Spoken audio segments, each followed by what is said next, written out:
नमस्कार, मैं हूं अंजना ओम कश्यप और ब्लैक एंड व्हाइट में आपका स्वागत है। नमस्कार, मैं हूं अंजना 2.0 और मेरी तरफ से भी खबरों के इस विश्लेषण में आपका स्वागत है।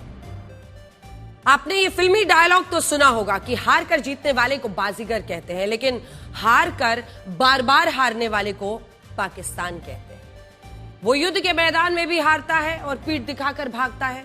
वो खेल के मैदान में भी हारता है और अब वहां भी वो मैदान छोड़कर भागने लगा है। जब पाकिस्तान भारत से हार की कतार को नहीं तोड़ पाया तो पाकिस्तान की सरकार ने T20 वर्ल्ड कप में भारत के खिलाफ खेलने से इनकार कर दिया और उसने सोचा कि इस तरह वो भारत से हारने से भी बच जाएगा और बांग्लादेश का बड़ा भाईजान भी बन जाएगा, क्योंकि पाकिस्तान ने ही बांग्लादेश को चने के झाड़ पर चढ़ाया था और भारत में ना खेलने के लिए एक वक्त पर उकसाया था और बांग्लादेश बाहर हो गया। T20 वर्ल्ड कप से बांग्लादेश बाहर हो गया। अब बांग्लादेश को खुश करने और मुस्लिम ब्रदरहुड के नाते कूटनीतिक संबंध बढ़ाने के लिए पाकिस्तान ने बड़ा भाईजान बनने के लिए यह नया पाखंड किया है। लेकिन आज हम आपको बताएंगे कि ट्रॉफी और पाकिस्तान को यह पाखंड कितना महंगा पड़ने वाला है। बहुत दिलचस्प खबर है। जिस वक्त पाकिस्तान बांग्लादेश का बड़ा भाईजान बनने की कोशिश कर रहा है, उस वक्त पाकिस्तान के अंदर ही एक नए देश की जंग शुरू हो गई है। हम दिखाएंगे आपको। बलोच आर्मी ने पाकिस्तान के 2 टुकड़े करने की जंग छेड़ दी है। ये तस्वीरें आज पूरी दुनिया में देखी जा रही हैं और हर किसी की नजर है, क्योंकि जिस तरह पाकिस्तान से आजाद होकर बांग्लादेश बना, उसी तरह पाकिस्तान में 44% एरिया वाले बलोचिस्तान ने अलग देश बनने की तैयारी कर ली है। स्थिति गंभीर हो रही है पाकिस्तान के लिए और बलोच लिबरेशन आर्मी के हमलों ने पाकिस्तान की सेना को पीठ दिखाकर भागने पर वहां भी मजबूर कर दिया। इसके बाद आपको बताएंगे कि संसद में कांग्रेस नेता राहुल गांधी ने ऐसा क्या कहा जिस पर हंगामा हुआ। जिस मामले पर पिछले साल 4 अगस्त को सुप्रीम कोर्ट ने राहुल गांधी से पूछा था कि वो कैसे कह सकती हैं कि चाइना ने भारत की 2000 वर्ग किलोमीटर जमीन पर कब्जा कर लिया है और एक सच्चा हिंदुस्तानी ऐसी बात नहीं कहेगा, तो फिर राहुल गांधी ने दोबारा से इस मुद्दे को क्यों उठाया। राहुल गांधी सुप्रीम कोर्ट में तो कोई सबूत पेश नहीं कर पाए थे, लेकिन इस बार उन्होंने गलवान हिंसा पर पूर्व सेना प्रमुख जनरल नरवणे के हवाले से ऐसा दावा किया कि जिस पर विवाद शुरू हो गया। आज हम ब्लैक एंड व्हाइट में इसका पूरा सच बताएंगे और ये समझाएंगे कि राहुल गांधी आखिर लद्दाख के मुद्दे पर साबित क्या करना चाहते हैं।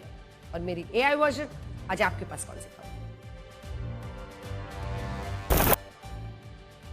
आज मैं अमेरिका के यौन अपराधी जेफरी एप्स्टीन के काले कारनामों की फाइल से हुए एक बड़े खुलासे के बारे में बताऊंगी, जिसने इस्लामिक दुनिया में तहलका मचा दिया है। खुलासा हुआ है कि एप्स्टीन के पास मक्का के काबा को ढकने वाले पवित्र कपड़े के 3 टुकड़े भेजे गए थे, जबकि ये दुनिया के करोड़ों मुसलमानों की आस्था से जुड़ा हुआ है। इस वक्त की बड़ी खबर यह है कि पाकिस्तान का क्रिकेट बोर्ड अब बहुत बड़ी मुसीबत में फंस गया है। पाकिस्तान की सरकार ने यह तो ऐलान कर दिया है कि उसकी cricket team T20 world cup में भारत के खिलाफ 15 फरवरी को होने वाले ग्रुप मैच में हिस्सा नहीं लेगी, लेकिन अब ICC का चाबुक चलने के डर से पाकिस्तान का क्रिकेट बोर्ड सदमे में चला गया है। 24 घंटे बीतने के बाद भी पाकिस्तान के क्रिकेट बोर्ड ने अभी तक ऑफिशियली आधिकारिक रूप से ICC को इस फैसले के बारे में कोई सूचना ही नहीं दी है, जबकि ICC ने पूरी तरह स्पष्ट कर दिया है कि अगर पाकिस्तान ऐसा कुछ भी करता है तो उसे इसकी कड़ी से कड़ी सजा मिलेगी।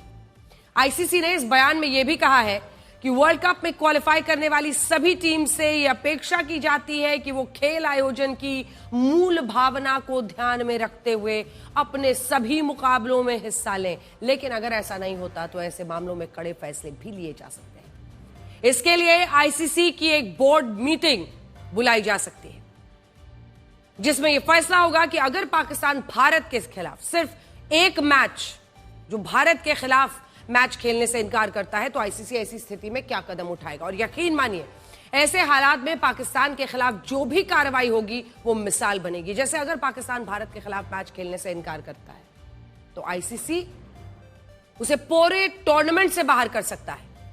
दूसरा, ICC हर साल पाकिस्तान के क्रिकेट बोर्ड को जो पैसा देता है उस फंडिंग पर भी रोक लगाई जा सकती है।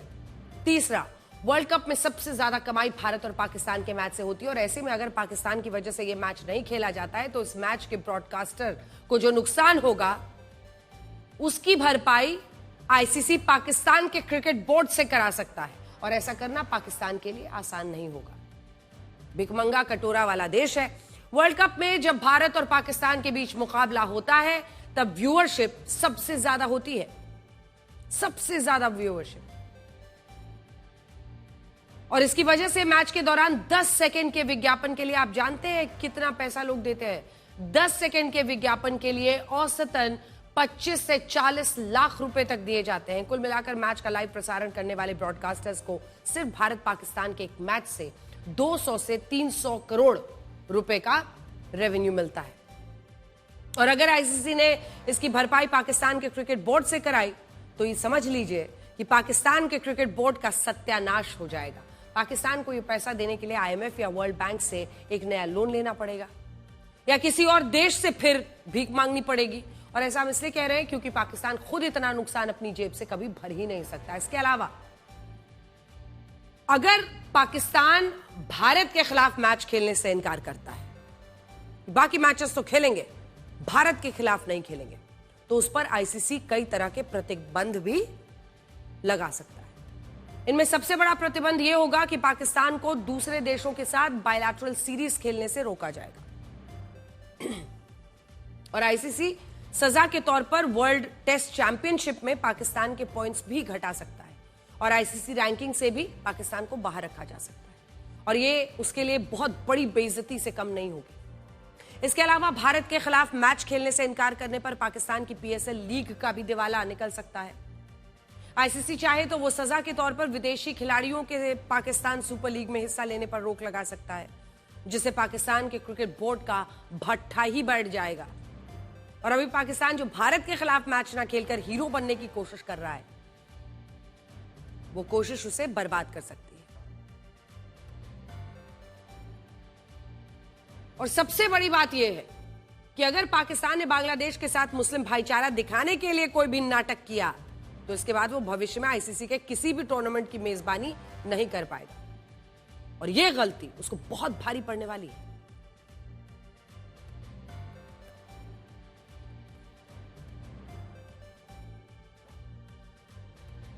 आपको याद होगा इसी तरह का एक बार ड्रामा पाकिस्तान ने पिछले साल भी किया था एशिया कप में। क्या ड्रामा था! उस वक्त पहलगाम हमले के कारण भारत के खिलाड़ियों ने पाकिस्तान के खिलाड़ियों से हाथ मिलाने से इनकार कर दिया था, जिसके बाद पाकिस्तान की टीम ने खूब तमाशे किए थे और ये कहा था कि जब तक मैच रेफरी एंडी बैक्रॉफ्ट के खिलाफ कोई कार्रवाई नहीं होगी तब तक पाकिस्तान की टीम अपना कोई मुकाबला नहीं खेलेगी। और उस वक्त यूएई के खिलाफ एक मैच इसी वजह से 1 घंटे की देरी से शुरू हुआ था। पूरा ड्रामा, सस्पेंस, वहां भी पाकिस्तानियों ने काफी रोना धोना किया था और यहां भी ये वही रोना धोना आज करते हुए दिखाई दे रहे हैं। और जानते हैं पाकिस्तान की सरकार ऐसा क्यों कर रही है? पाकिस्तान की सरकार ऐसा इसलिए कह रही है कि उसकी टीम भारत के खिलाफ 15 फरवरी को T20 वर्ल्ड कप का मैच नहीं खेलेगी क्योंकि इसके पीछे बांग्लादेश है।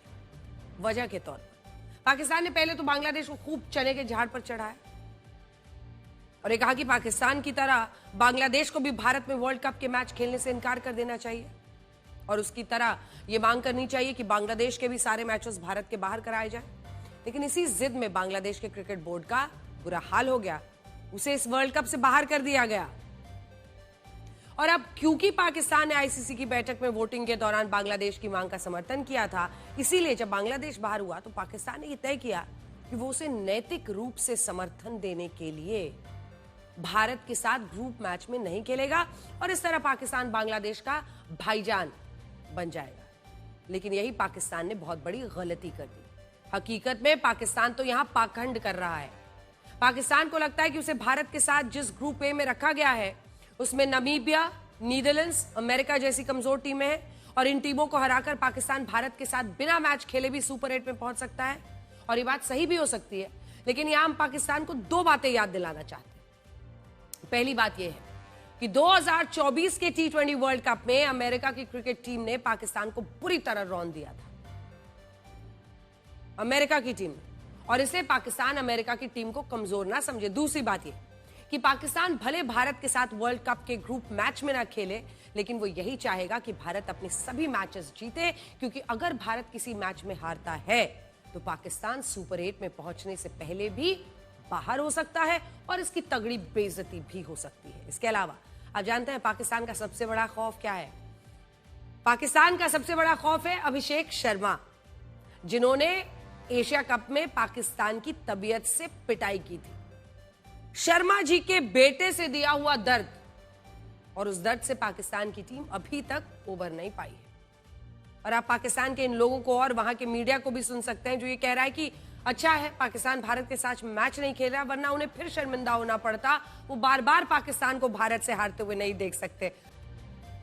सुनिए आपने इनकी बातें मतलब एक अनूठा ही, मतलब ऐसा लगता है एक अलग ही दुनिया है इस देश में। मतलब हर शाख पे ऐसा लगता है कि मामला गड़बड़ है।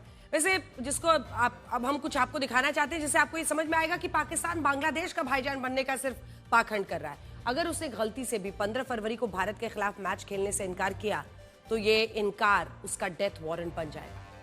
बड़ी स्क्रीन पर आपको कुछ नंबर्स दिखाना चाहती हूँ। सबसे पहले तो आप ये देखिए कि T20 मुकाबलों में पाकिस्तान की क्या स्थिति रही है। और अगर आप देखिए भारत पाकिस्तान के 8 मैचेस हुए हैं, अब समझ में आ रहा होगा आपको, 7 तो भारत जीता है, एक बार बामुश्किल उनको जीत मिली थी। तो ऐसे में T20 वर्ल्ड कप में जब उनको पता था कि एक बार फिर ये मैच हो जाएंगे 9 और यहां पर आंकड़ा बढ़ के हो जाएगा 8, यानी 8 भारत जीत जाएगा, ऐसे में वो क्यों, आपको याद ही होगा पिछली बार भी हारे थे, क्या भद उनकी पिटी थी देश के अंदर, वापस लौटने में डर रहे थे। टीवी चैनल से लेकर सोशल मीडिया, इंटरनेट, हर जगह बस इनके पीछे लोग पड़े हुए थे। सितंबर 2007 से जुलाई 2024 के बीच T20 वर्ल्ड कप में दोनों देशों के बीच खेले गए 8 मैचेस में से 7 भारत ने जीते हैं। और अगर वनडे वर्ल्ड कप की बात करें तो इसमें भी दोनों देशों के बीच 8 मैचेस खेले गए और इन सभी 8 मैचेस में भारत की जीत हुई। वनडे मैचेस की बात दिखा दीजिए। अगला वनडे मैचेस में अगर आप देखें 8 मैचेस में 8 मैचेस, इससे ये पता चलता है कि पाकिस्तान इस बार के वर्ल्ड कप में भारत के खिलाफ बिना खेले सरेंडर क्यों कर रहा है और क्यों कायरो की तरह पाकिस्तान की टीम रण छोड़कर भाग रही है। दूसरा, क्रिकेट के खेल में जिन 2 देशों के मैच का सबसे ज्यादा बार देखा जाता है भारत और पाकिस्तान है। 16 जून 2019 को जब वनडे वर्ल्ड कप में भारत और पाकिस्तान के बीच मैच पूरा हुआ था, तब इसे पूरी दुनिया में सभी प्लेटफॉर्म्स पर मिलाकर 100 करोड़ से ज्यादा लोगों ने देखा था। और उस वक्त इस मैच ने Guinness book of world records में अपनी जगह बना ली थी। अब क्योंकि करोड़ों लोग इस मैच को देखते हैं, इसीलिए भारत पाकिस्तान के मैच से आमदनी भी सबसे ज्यादा होती है और पाकिस्तान की बेइज्जती भी सबसे ज्यादा होती है। जैसे टाइम्स ऑफ इंडिया के मुताबिक इस बार 15 फरवरी को होने वाला भारत पाकिस्तान मैच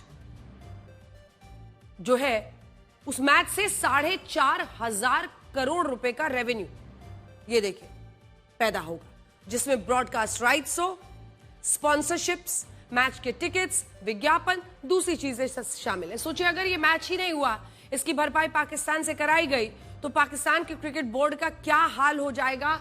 4,500 करोड़ रुपए देना, 4,500 करोड़ रुपए देना पाकिस्तान के बस की बात तो नहीं दिखती। अब इसका भी गणित समझ लीजिए। अभी पाकिस्तान को आईसीसी के रेवेन्यू में लगभग 5.25% का हिस्सा मिलता है, यानी आईसीसी को पूरे साल में 6,665 करोड़ रुपए मिलते हैं। तो इसमें से 383 करोड़ जो है, वो 383 करोड़ रुपए पाकिस्तान के क्रिकेट बोर्ड को दिए जाते हैं। 383 करोड़, सोचिए उनके लिए माला माल होने के बराबर है ये पैसा मिलना।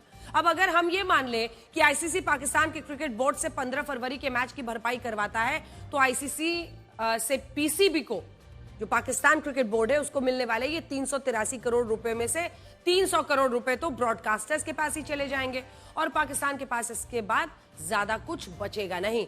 ये स्थिति पाकिस्तान के लिए डेथ वारंट जैसी होगी, क्योंकि पहले ही पाकिस्तान के क्रिकेट बोर्ड की आर्थिक हालत खराब है। साल 2024 में स्थिति ये हो गई थी कि जुलाई महीने से अक्टूबर महीने के बीच पीसीबी ने पाकिस्तानी खिलाड़ी बाबर आजम, मोहम्मद रिजवान और शाहीन शाह अफरीदी जैसे खिलाड़ियों को उनका वेतन तक नहीं दिया था। और अगर जुलाई 2024 के T20 वर्ल्ड कप में जब पाकिस्तान की टीम सुपर 8 में भी नहीं पहुंच पाई थी, तब पीसीबी ने सभी खिलाड़ियों का सेंट्रल कॉन्ट्रैक्ट 3 साल से घटाकर 1 साल के लिए कर लिया था और कहा था कि पाकिस्तान के क्रिकेट बोर्ड के पास खिलाड़ियों को देने के लिए पैसा नहीं है। और इस खबर के आखिर में हम यही कहना चाहते हैं बस कि आज पाकिस्तान मुस्लिम भाईचारा दिखाते हुए बांग्लादेश के लिए भारत के साथ मैच खेलने से इनकार कर तो रहा है, लेकिन हकीकत यह है कि इसी भारत की वजह से साल 1971 में पूर्वी पाकिस्तान बांग्लादेश बना था। और आज भी जो पाकिस्तान बांग्लादेश का भाईजान बनने की नौटंकी कर रहा है, उसने तो 1971 के लिबरेशन वॉर में बांग्लादेश के लोगों पर खूब जुल्म किए थे और शायद बांग्लादेश भूल चुका है, या फिर बांग्लादेश की ये वाली पीढ़ी समझती नहीं है कि उस वक्त क्या हुआ था। और इसी पाकिस्तान की सेना ने बांग्लादेश के 30 लाख लोगों की हत्या कर दी थी, 30 लाख, और उस दौरान 4 लाख महिलाओं का रेप और गैंग रेप हुआ था और इसके बाद उनकी भी हत्या कर दी गई थी। लेकिन आज अफसोस के साथ हमें कहना पड़ रहा है कि इसी बांग्लादेश ने पाकिस्तान को अपना इस्लामिक गुरु बना लिया है और पाकिस्तान भी बांग्लादेश को बर्बादी के रास्ते पर मध्यम मध्यम धक्का दे रहा है।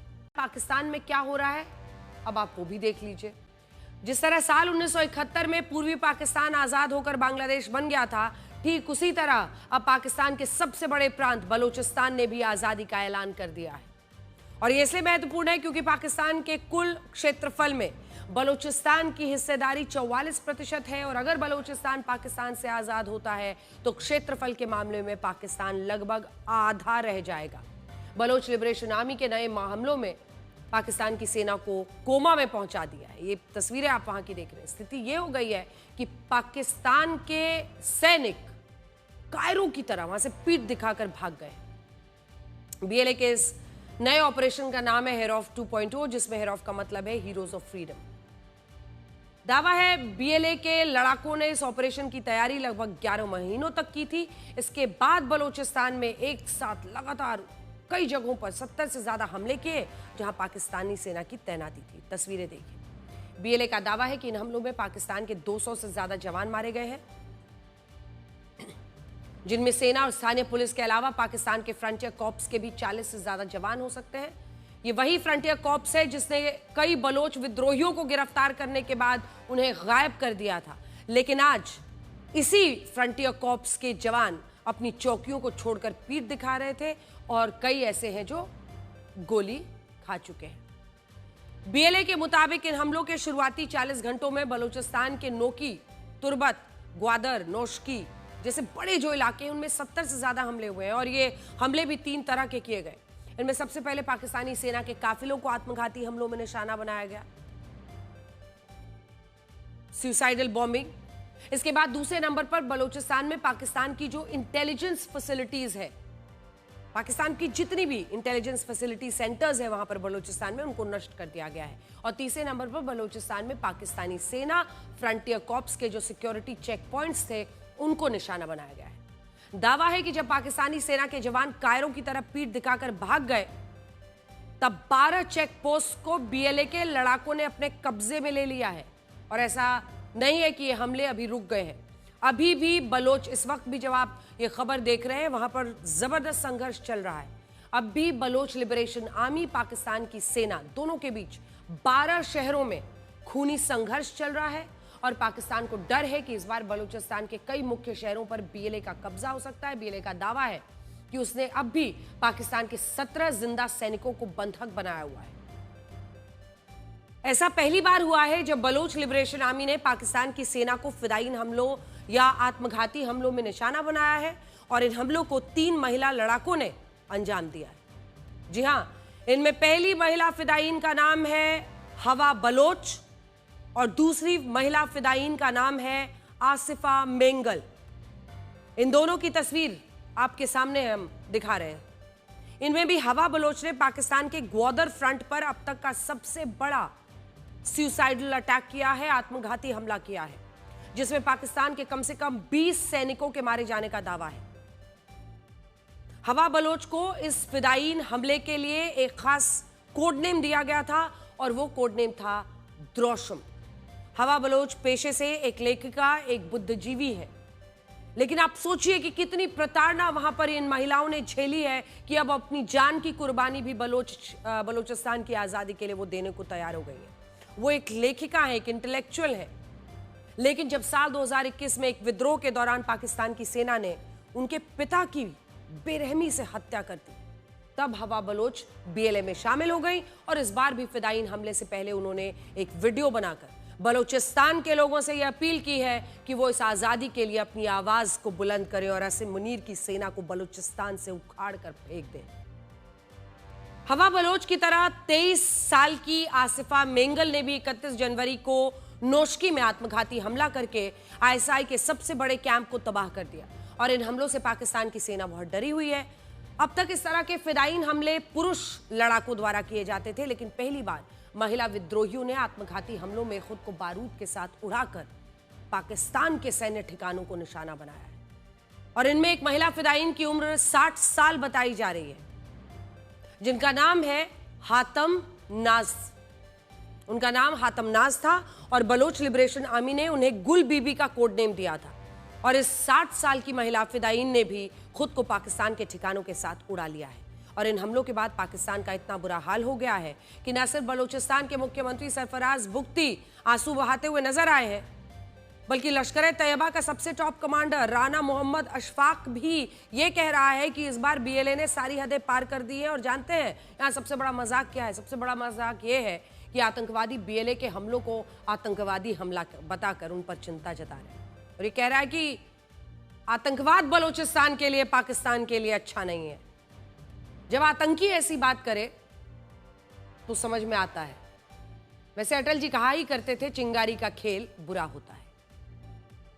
और ये बड़ी खबर इस वक्त की हम आपको बता रहे हैं क्योंकि प्रधानमंत्री नरेंद्र मोदी और अमेरिकी राष्ट्रपति डोनाल्ड ट्रंप के बीच में बातचीत हुई है और इस बाबत एम्बेसडर सर्जियो गौर ने, जो कि यूएस एम्बेसडर टू इंडिया है, उन्होंने पोस्ट डाला है। President Trump just spoke with prime minister Narendra Modi, stay tuned. अमेरिकी राष्ट्रपति ने प्रधानमंत्री नरेंद्र मोदी से बातचीत की है और भारत में अमेरिकी राजदूत ने इसकी जानकारी, बातचीत की जानकारी दी है। स्टे ट्यून्ड कहा है।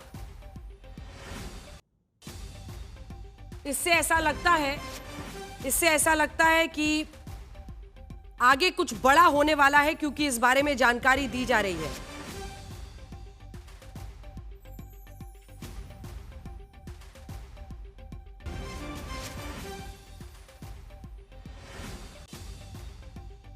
ये बड़ी खबर इस वक्त की आपको बता रहे हैं क्योंकि एक तरफ यूरोपियन यूनियन के साथ फ्री ट्रेड एग्रीमेंट होने के बाद बहुत तेजी से अमेरिका के साथ भी फ्री ट्रेड एग्रीमेंट होने की बात की जा रही थी और इन सब के बीच हम आपको बताते हैं कि अमेरिकी राष्ट्रपति डोनाल्ड ट्रंप ने इंडिया टुडे का कवर पेज पोस्ट किया है।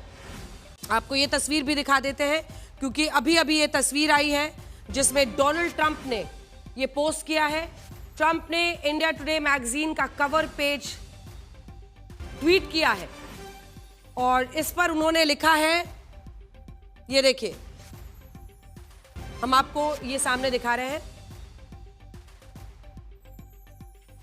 एक तरफ बड़ी खबर यह है कि भारत में अमेरिकी राजदूत ने यह जानकारी दी है कि प्रधानमंत्री नरेंद्र मोदी और डोनाल्ड ट्रंप की बात हुई है। वहीं दूसरी तरफ देखिए, यह 50वां वर्ष है भारत और मतलब इंडिया टुडे मैगजीन का और डोनाल्ड ट्रंप ने ये कवर पेज पोस्ट किया है, the mover and the shaker, जिसमें प्रधानमंत्री नरेंद्र मोदी हैं और पीछे डोनाल्ड ट्रंप दिखाई दे रहे हैं। इंडिया टुडे मैगजीन के कवर को अमेरिकी राष्ट्रपति डोनाल्ड ट्रंप ने पोस्ट किया है। वहीं दूसरी तरफ भारत में अमेरिकी राजदूत ने बातचीत की है और इस पर जानकारी दी है। क्या इसमें हो सकता है, ये देखना दिलचस्प होगा।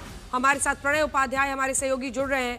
प्रणय, मतलब एक साथ ये बम्बार्डमेंट का होना, एक तरफ राजदूत ये बता रहे हैं कि बातचीत हुई है दोनों के बीच में, दूसरी तरफ डोनाल्ड ट्रंप का इंडिया टुडे मैगजीन का हमारे 50th ईयर में ये पोस्ट डालना, किस तरह से इसे देखें?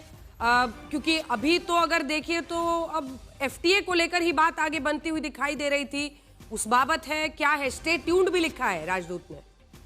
बिल्कुल, बहुत कुछ होने वाला है। इस तरीके के संकेत दोनों तरफ से दिए जा रहे हैं क्योंकि न केवल अमेरिकी राष्ट्रपति डोनाल्ड ट्रंप का ट्रूथ सोशल के ऊपर इंडिया गेट की तस्वीर पोस्ट करना, इंडिया टुडे मैगजीन के कवर को पोस्ट करना, अमेरिका के राजदूत का ये कहना कि अभी अभी बात हुई है और स्टे ट्यून, ये सब कुछ ऐसे समय में हो रहा है जब भारत के विदेश मंत्री doctor S Jaishankar Washington DC में मौजूद हैं।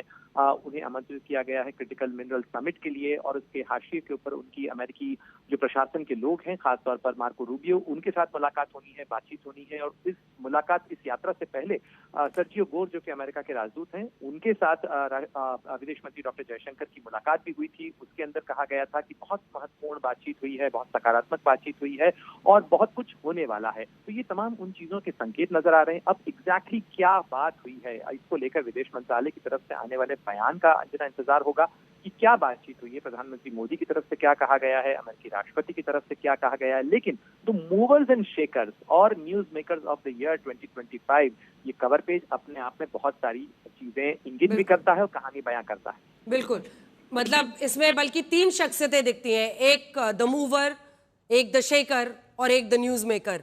क्योंकि हम जब बात कर रहे हैं इंडिया टुडे मैगजीन के 50th ईयर की, उसमें प्रधानमंत्री नरेंद्र मोदी की तस्वीर, डोनाल्ड ट्रंप की तस्वीर। लेकिन प्रणय, ये घड़ी सबसे मुश्किल होता है बतौर जर्नलिस्ट, क्योंकि अब इन्होंने टीजर तो दे दिया है, स्टे ट्यून्ड भी कह दिया है, लेकिन अब ये नजर पे 10 बातें दिमाग में घूमती हैं कि अब क्या एफटीए को लेकर है, किसी और स्ट्रेटेजिक अलायंस को लेकर है। लेकिन इतना तो साफ दिख रहा है, राइटिंग ऑन द वॉल ये जरूर है कि एक कोजिंग अप फिर से होता हुआ दिखाई दे रहा है। प्रणय, देखिए, अमेरिकी राजदूत सर्जियो गोर के भारत आने के बाद कुछ चीजें बदली हैं। बहुत सारे महत्वपूर्ण दौरे हुए हैं, अमेरिकी कांग्रेसमैन के दौरे हुए हैं। इसके अलावा जो अमेरिकी सीनेट के लोग हैं उनका दौरा हुआ है, कई महत्वपूर्ण पदाधिकारी आए हैं। लेकिन इस तस्वीर पर मैं फिर एक बार लौटना चाहता हूँ। The news makers of the year 2025 India today magazine का ये कवर है। इसके अंदर दोनों नेता एक दूसरे की तरफ पीठ किए हुए नजर आ रहे हैं। तो क्या ये तस्वीर बदलेगी? क्या दोनों एक दूसरे के साथ फिर हाथ मिलाते हुए नजर आएंगे? क्योंकि लगभग 1 साल होने जा रहा है दोनों नेताओं की मुलाकात को। फरवरी 13 को दोनों की मुलाकात हुई थी पिछली बार व्हाइट हाउस के अंदर, जब प्रधानमंत्री मोदी गए थे। और लगभग 1 साल बहुत सारा घटनाक्रम ऐसा बदला है जिसके अंदर बहुत सारे बयान राष्ट्रपति ट्रंप के आए, बहुत सारी तलखी भी हुई, बहुत सारी चीजें ऐसी हुई। लेकिन अगर आप देखें, दावोस के अंदर भी जो राष्ट्रपति डोनाल्ड ट्रंप से भारत के बारे में सवाल किया गया था, उन्होंने कहा था, और उन्होंने हर बार यही कहा, प्रधानमंत्री मोदी मेरे बहुत अच्छे दोस्त हैं और भारत के साथ हम जल्दी ही एक डील करने वाले हैं, बहुत अच्छी डील होने वाली है। भारत आने को लेकर भी उन्होंने खुद भी संकेत दिया था। सर्जियो गोर जब भारत आए थे तब उन्होंने कहा था कि जल्द ही राष्ट्रपति ट्रंप का भारत दौरा होने वाला है, लेकिन उसमें 1 या 2 साल के समय की अवधि को भी उन्होंने इंगित किया था। लेकिन भारतीय विदेश मंत्री के दौरे को लेकर लगातार ये संकेत मिल रहे हैं कि उसमें कुछ बात बन सकती है, जो चीजें रुकी हुई हैं वो आगे बढ़ सकती हैं। लेकिन अब क्या होगा? आपने बिल्कुल ठीक कहा कि बहुत सारी एंग्जाइटी है इस चीज को लेकर कि बात क्या हुई है, क्योंकि अभी तक तो चुप्पी दोनों तरफ से है। आपसे बात करते हुए ये सवाल मैंने विदेश मंत्रालय से लेकर सरकार के अंदर जो भी लोग इसका जवाब दे सकते हैं वहां तक पहुंचाया जरूर है, लेकिन अभी तक जवाब का इंतजार आपको भी है और हमें भी है। बिल्कुल। और इंडिया टुडे मैगजीन के कवर को भी जब उन्होंने पोस्ट किया है, the mover and the shaker, अगर इसको देखें तो प्रधानमंत्री नरेंद्र मोदी आगे दिख रहे हैं। और जिस तरह से ये मैगजीन की तस्वीर है, प्रधानमंत्री हमेशा बड़े मूव्स करने के लिए जाने जाते हैं, और हाल में अगर हम देखें तो डोनाल्ड ट्रंप को एक इंटरनेशनल डिसरप्टर, एक शेकर के तौर पर ही देखा जा रहा है। तो मुझे लगता है जब डोनाल्ड ट्रंप इसको पोस्ट कर रहे हैं तो एक तरह से इस कैरेक्टराइजेशन को भी वो कहीं ना कहीं रीइंफोर्स कर रहे हैं। प्रणय, बिल्कुल, उसको भी वो रीइंफोर्स कर रहे हैं। उसके साथ साथ कवर पेज के अंदर बहुत सारी दूसरी भी चीजें हैं। बोल्स्टर्ड बाय इलेक्टोरल विन, ठीक है, मोदी पुश्ड फुल स्टीम, ये दोनों जिन नेताओं ने किस तरीके से जो न्यूज कोर्स है उसको बदला है, किस तरीके से बड़ा घटनाक्रम इनके इर्द गिर्द घुमा है, इन चीजों को भी इंगित किया गया है। और साथ ही अब से कुछ देर पहले आज डोनाल्ड ट्रंप को ऐसा लगता है भारत की कुछ खास याद आ रही। उन्होंने जो है इंडिया गेट की तस्वीर भी पोस्ट की और उन्होंने कहा है, India's beautiful triumph arcs will be the greatest of them all. तो इसी तरीके का जो है एक विक्ट्री गेट वो भी बनाने की तैयारी कर रहे हैं। उसको लेकर भी उन्होंने इंडिया गेट की तस्वीर पोस्ट की है कुछ देर पहले, और अब इंडिया टुडे का ये मैगजीन कवर। धन्यवाद आपका इस तमाम जानकारी के लिए। हमारी भी नजर रहेगी क्या कुछ इस पर आगे होता है।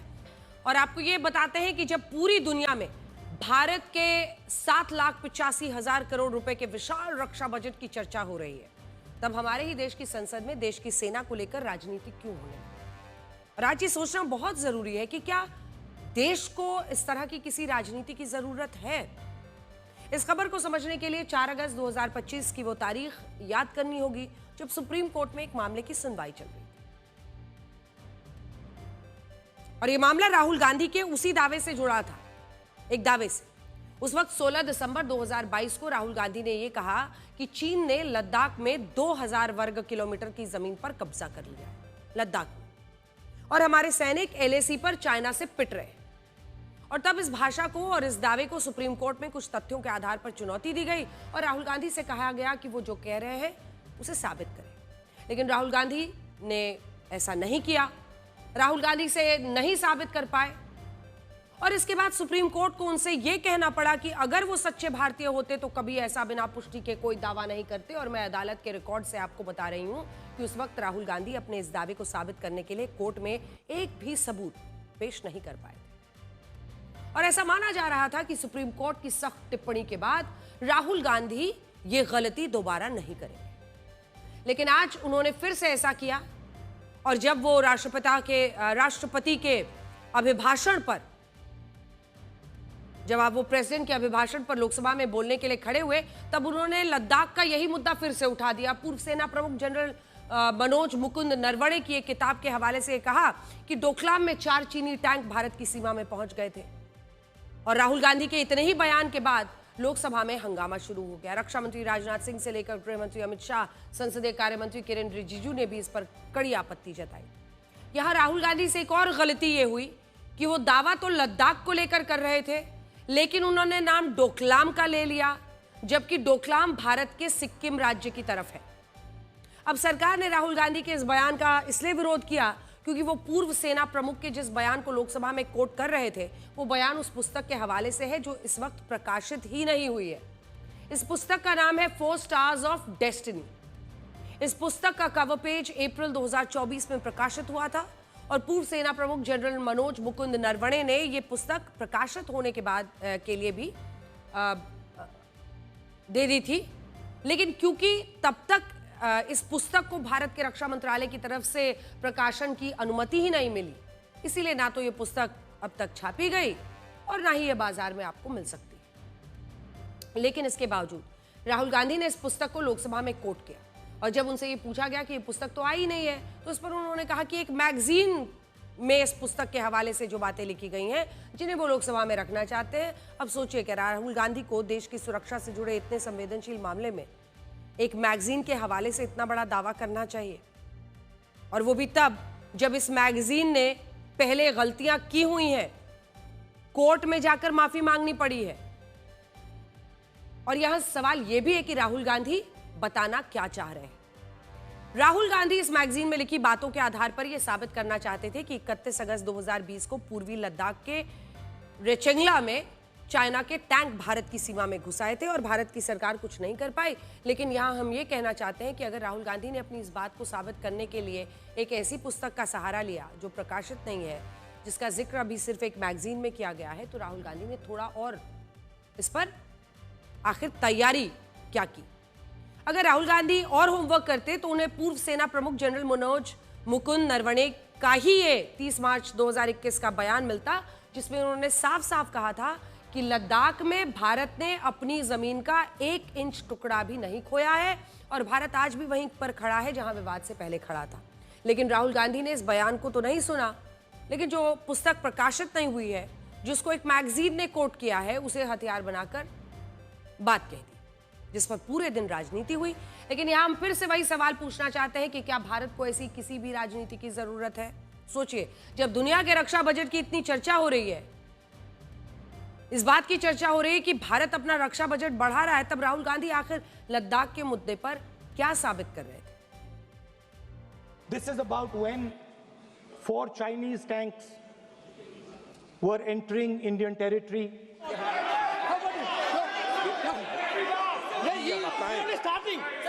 क्या वह पुस्तक प्रकाशित हुई है जिसमें यह सब सारी बातें उन्होंने लिखी हैं? यदि प्रकाशित हुई है तब तो आप उसका उल्लेख करिए, नहीं प्रकाशित हुई है तो उल्लेख करने का कोई औचित्य नहीं है। मेरा जो रक्षा मंत्री जी ने जो विषय उठाया है, उसमें कहना है कि हम जो बोलें उसको ऑथेंटिक कर सकें, उसी विषय को सदन के पटल पर ये मर्यादा बना के रखें। 100% ऑथेंटिक, 100% ऑथेंटिक। रक्षा मंत्री जी इतना ही कह रहे हैं कि नरवणे जी की पुस्तक को आप रिफर कर रहे हो, तो वो प्रकाशित हुई या नहीं हुई? नरवणे जी ने कहा है कि उनका मेमोआर है उसे सरकार पब्लिश नहीं होने दे रही है, इसमें सब लिखा है। वो स्वयं कह रहे हैं कि पुस्तक प्रकाशित नहीं हुई, उन्हें स्वयं स्वीकार किया कि पुस्तक प्रकाशित नहीं हुई है। अब जो पुस्तक प्रकाशित नहीं हुई है, इसका जिक्र सदन में कैसे हो सकता है? और लीडर अपोजिशन अपनी तरफ से वो पुस्तक यहाँ प्रस्तुत कर दे, किस पुस्तक पे लिखा है। इसमें रूलिंग दे चुके हैं चेयर ने कि आप मैगजीन का, न्यूज़पेपर का यहाँ बिना मतलब से कोट नहीं कर सकते, नहीं पढ़ सकते। So Naravane ji writes. No, I'm not quoting that. I'm not quoting it. मुझे बोलने नहीं दे रहे हैं, मुझे बस 2-3 लाइन बोलनी है, उसमें सब पता लग जाएगा, बट वो बोलने नहीं दे रहे हैं। मैं कह रहा हूँ कि it's a matter of national security. These are the words of army chief, serious leader of our forces, and it's a conversation that he has had with Rajnath Singh ji and also with Mr. Narendra Modi. All I'm saying is that I want to say in the house what the army chief has written. बस वही मैं बोलना चाह रहा हूँ, army chief ने क्या बोला है, मोदी जी ने उनसे क्या कहा, राजनाथ सिंह जी ने उनसे क्या कहा, क्या ऑर्डर दिया, मैं पार्लियामेंट हाउस में बोलना चाहता हूँ। पता नहीं इतने क्यों डरे हुए हैं। अब जब राहुल गांधी पूर्व सेना प्रमुख जनरल नरवणे के हवाले से इतना बड़ा दावा कर रहे हैं, तब आपको उनका 2021 का ये बयान भी सुनना चाहिए, जिसमें उन्होंने कहा था कि लद्दाख में चाइना ने भारत की 1 इंच जमीन पर कब्जा नहीं किया। Firstly, we have not lost out on any territory. We are where we were before this whole thing started. But as a result of this agreement, it has been reached on the principle of mutual and equal security. So I think that should be the way we look at this whole disengagement process, that it serves the interests of both countries to have a very stable LAC and with less chances of any confrontation taking place. That should be the larger viewpoint that we take. And not an inch has been lost. Not an inch has been lost. That's right. अब मैं आपको बड़ी screen पर यह दिखाती हूं कि इस पूरे विवाद के केंद्र में LAC का वो किस्सा है जिसमें भारत ने चाइना की सेना को बैकफुट पर धकेला था और चाइना को हमें पीठ दिखाकर पीछे जाना पड़ा था। साल 2020 में गलवान की ये बात है। गलवान संघर्ष के बाद देखिए, 2020 में गलवान संघर्ष के बाद 29 और 30 अगस्त को ऐसी खबरें आई थी कि चाइना ने सैनिक लद्दाख की कैलाश रेंज के ब्लैक टॉप, कैलाश रेंज सबसे ऊपर जूम इन कीजिए, ये वाला जो कैलाश रेंज ऊपर में जो आप देख रहे हैं, तो सबसे पहले ये खबरें आई थी कि चाइना के सैनिक इस कैलाश रेंज के ब्लैक टॉप और हेलमेट टॉप की तरफ आगे बढ़ रहे हैं। ये दोनों आपके सामने के लिए हमने मार्क कर दिया है, ये है ब्लैक टॉप और ये है हेलमेट टॉप। कैलाश रेंज में ही दोनों आते हैं। तो ऐसी खबर आई कि चाइना उस तरफ आगे बढ़ रहा है। अब उस वक्त चाइना के इरादों को भारत की सेना ने पहले ही भांप लिया था।